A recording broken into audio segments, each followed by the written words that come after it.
আমাকে না বাঁচিয়ে রাখলে পৃথিবী ভারসাম্য হারাবে।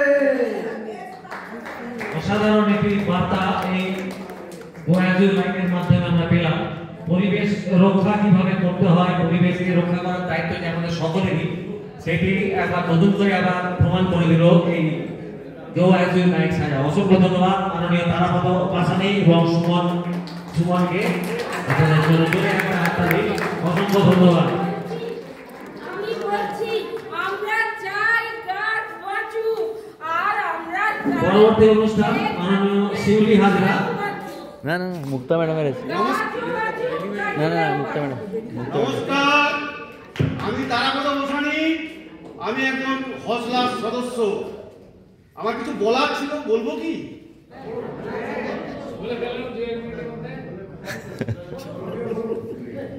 আমি এইরকম বয়স অনেক করেছি, অনেক হাততালি পেয়েছি। আর গত 1998 সালের 7 ডিসেম্বর, মানে আজকের দিনে আর কি, আজকের দিনে মানে 26 বছর আগে আমার স্ত্রী ক্যান্সার রোগে আক্রান্ত হয়ে পরলোক গমন করেছেন। তারপর থেকে কিন্তু আমি এইটা ছেড়ে দিয়েছিলাম। এই হসলার ঢুকে আমি আবার নতুন করে আরম্ভ করেছি। হসলা আমাকে দেখে, ভালো মন্দ দেখে সব।